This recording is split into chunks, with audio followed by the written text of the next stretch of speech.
Itong conflict na possible na mangyari sa China Sea at saka sa atin sa West Philippine Sea at saka sa Taiwan at meron ng mga nakaposisyon na mga parang mga puwersa. Ano ang masasabi mo doon sa pagkakalagay ng EDCA?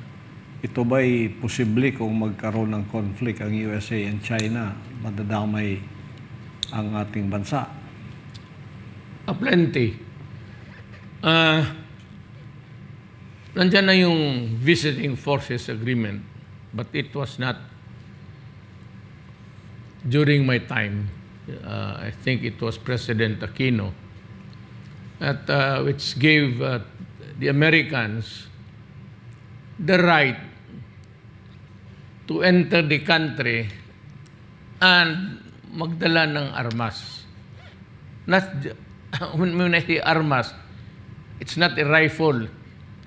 It's the armaments, it's the missiles, it's the cannons, and the big weapons that are used any conflict or any war.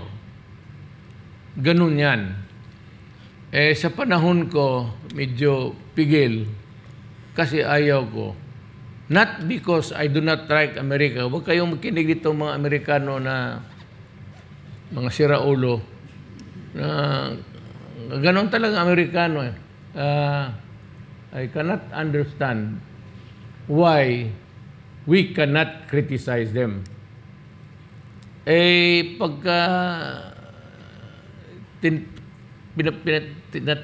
pinatawag mong pansin sa kanila, sometimes they take it as an offense that you are anti-American. Look, I am not for America.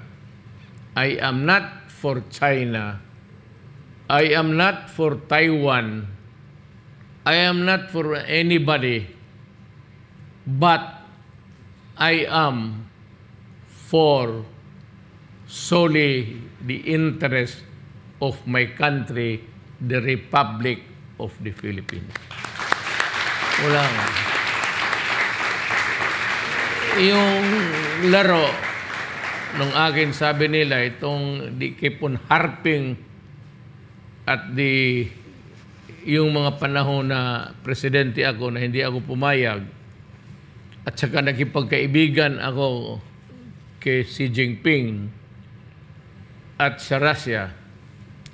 Well, why do I have to, bakit ko ganun pa sa Amerika na kaibigan naman tayo? Nandito na nga ang mga, hindi ko na kailangan na i-dedicate ko pa. So yung mga countries which are a bit antagonistic to us, because of the presence of America, and because we are allied with America, medyo nagadistansya sila. And of course, over time, the friction was there. So when I was president, I decided to just go to President Xi Jinping and explain to him na, well,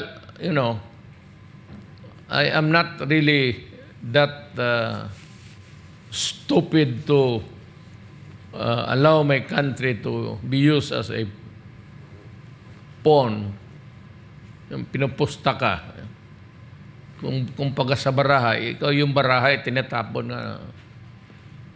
Sabi ko, I would like a Philippines that's neutral. Yun rin ang sinabi ko sa Russia. Kasi ang Russia pati ang China, hindi natin kaibigan. Ang kaibigan natin ang Amerika. So hindi na ako kailangan ng punta ng Amerika para you rabbit, steal, bore, just to make that connection or alliance or friendship, whatever it is, however it is called, to make it more deeper. Wala na eh. We have been colonized by America.